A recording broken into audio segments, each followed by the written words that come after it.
If I'm finding it impossible to feel any empathy for Brittany Griner, does that make me a bad guy? Does it make me a Russian sympathizer?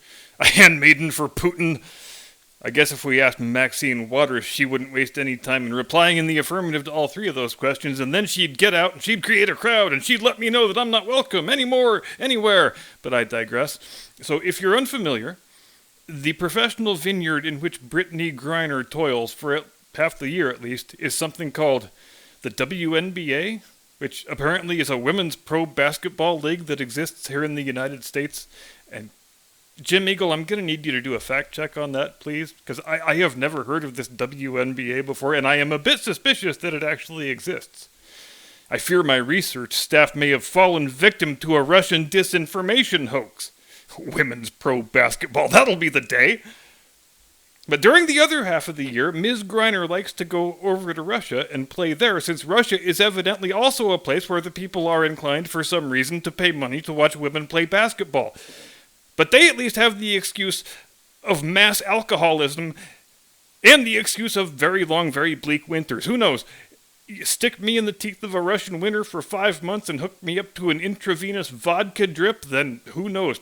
Paying to watch women play basketball might start sounding positively enjoyable. Okay, maybe not enjoyable. Maybe more like, well, we've got nothing else to do but play chess and shovel snow, so we might as well go down to the ladies' basketball game, I guess. It's something to look at least.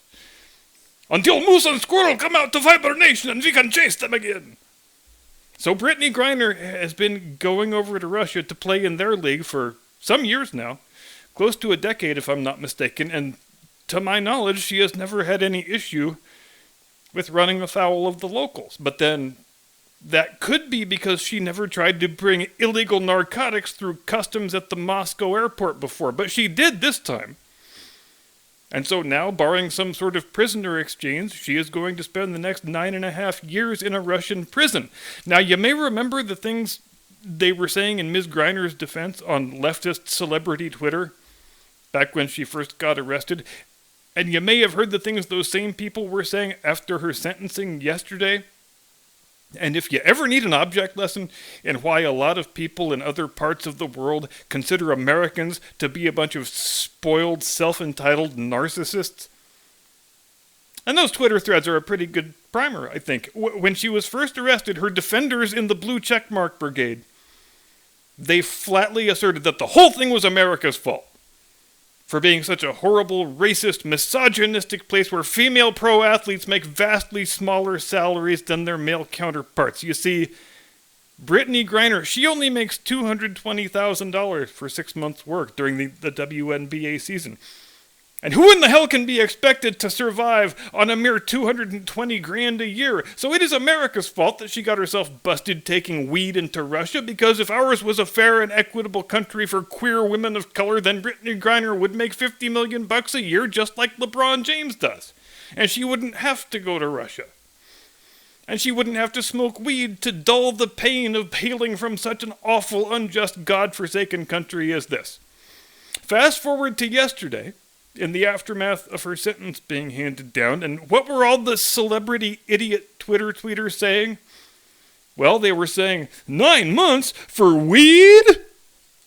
As if all these people just found out for the first time that the whole world is not America?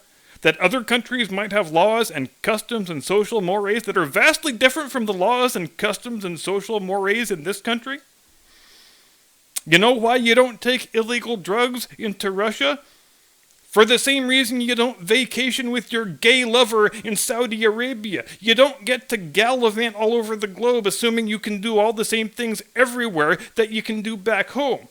That is where we get the stereotype of the ugly American. And it is a stereotype that Ms. Griner and the Brittany Brigade seem bound and determined to play up to just as much as possible. And you know what else you don't get to do? You don't get to cry to the President and the State Department to deliver you from your captivity. You knew what Russia's drug laws were, and you chose to break them. You entered a plea of guilty, and the Russian judge is under no obligation to be lenient in your sentencing just because you're an American pro athlete. He doesn't give two squirts of piss who you are. Believe it or not, that is how justice systems are supposed to work. You, Brittany Griner, received a penalty no different than some anonymous Russian citizen would have received. And you know what that's called?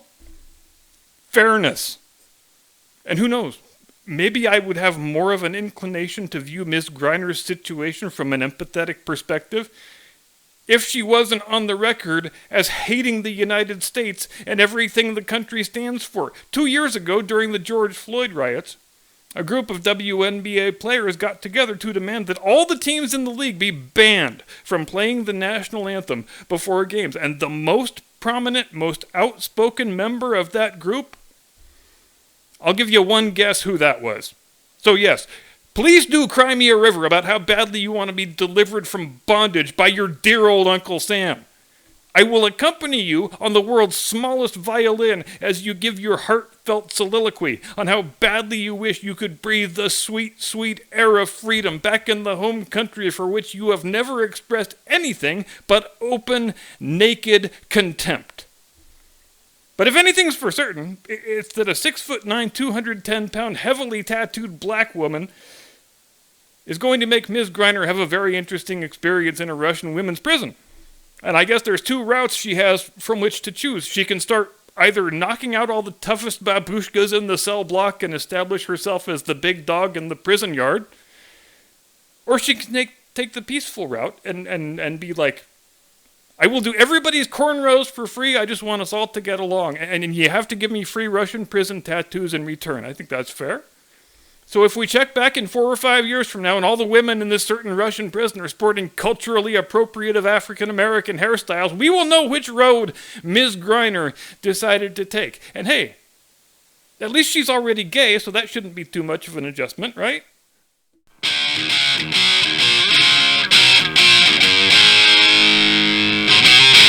From high atop the battlements of Castle Curmudgeon, where there currently are no prison tattoos because the guitar strings have been back-ordered for some months now. Good evening, Mr. and Mrs. America, and all ships at sea. Happy Friday. Welcome to the program. I am your eponymous host and humble servant. And I feel inspired to begin tonight's main segment by paraphrasing the words of Dr. Martin Luther King Jr. We've got some difficult days ahead, but it doesn't really matter with me now, because I've been to the mountaintop. And I don't mind. I just want to do God's will. And He's allowed me to go up to the top of the mountain. And I've looked over. And I've seen the promised land. I've seen the end of woke Hollywood. And her name, brothers and sisters, her name is Batgirl. Now, if you had no idea up until yesterday that there was a Batgirl film currently in post-production, if the first time you ever heard of this picture was when you heard the news that the studio is going to burn the negative and flush a $90 million production budget down the shitter, well, don't feel bad, because that's exactly the same experience I had. So my first reaction was not, wow, this thing must have been really bad if they can't even salvage something to release. That was my second reaction. My first reaction was, somebody was making a Batgirl movie? Seriously? I still don't know, and I guess we'll never find out now, whether this aborted Batgirl movie was a continuation of the Batgirl TV show that was on the CW for a couple years. Not that I ever watched the Batgirl TV show. I was only aware of it from watching videos of it getting mocked on YouTube, but as I recall, they had a butch lesbian girl playing the Batgirl role in the first season, but then the internet complained that she was white, so they swapped her out for a black lesbian in the second season, and in the Batgirl movie, I guess the character was going to further evolve into a Mexican lesbian with a transgender best friend. I say again because it bears repeating. Some studio executive at Warner Brothers gave the green light and a nearly $100 budget to a film about a Mexican lesbian Batgirl with a transgender sidekick.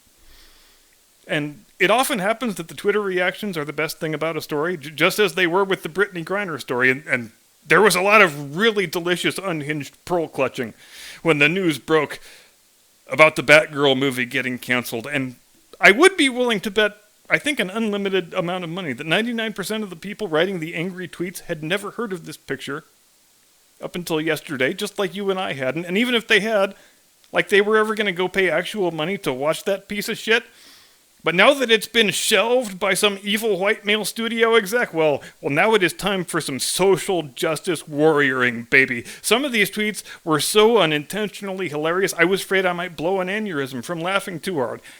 And my favorites are always the people who instinctively hide behind children. Children who are almost always figments of their imagination. Rhetorical devices, as if putting your own words into the mouth of a fictional child makes your argument automatically correct, which, pro tip, it doesn't. It just makes you look like a douche. So you get a lot of tweets like, my little nieces were so excited that there was going to be a DC film starring a Hispanic female, and now they've had that taken away from them. The horror, the anguish, the agony. Because doesn't it seem totally plausible that little kids would talk that way?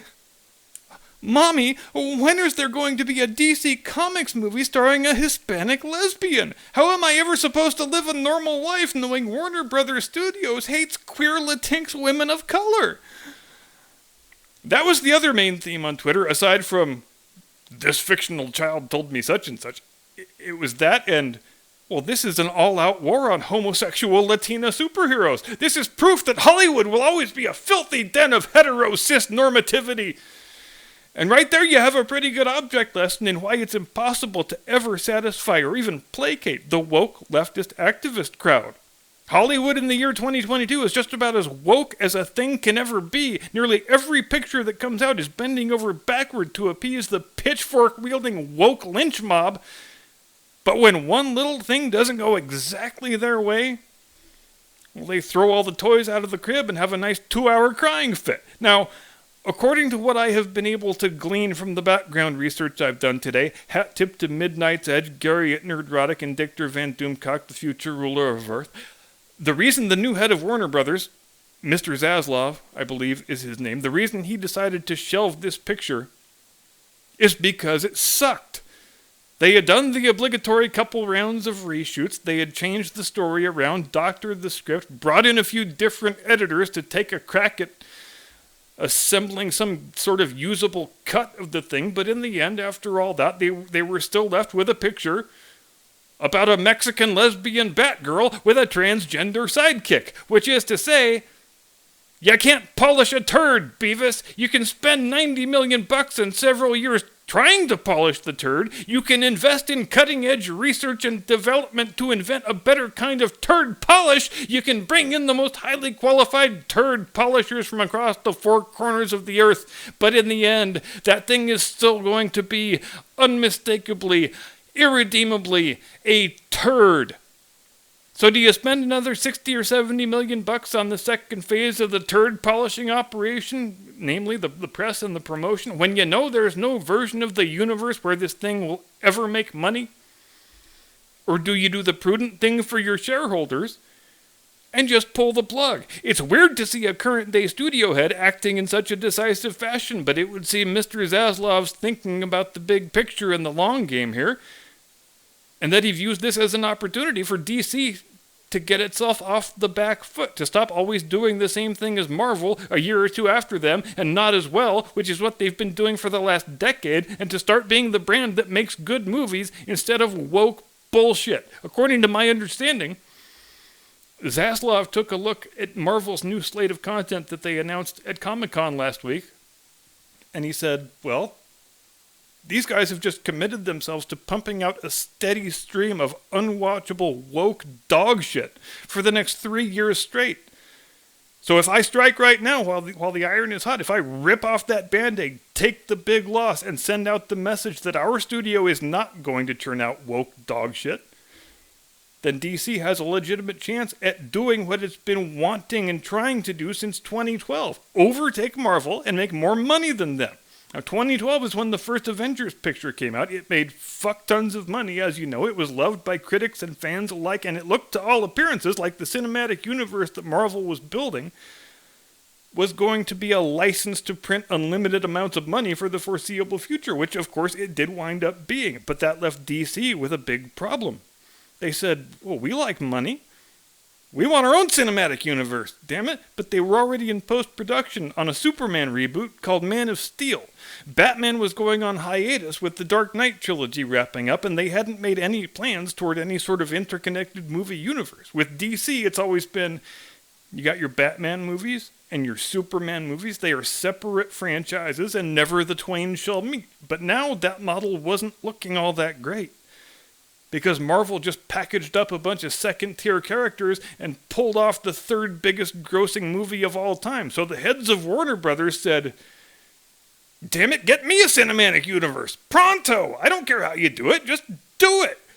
So Zack Snyder, who had been hired, he thought, to make a Superman reboot and possibly a Superman trilogy if the first one did well, all of a sudden he goes from the guy who's directing the Superman reboot to impresario of the DC Comics extended universe.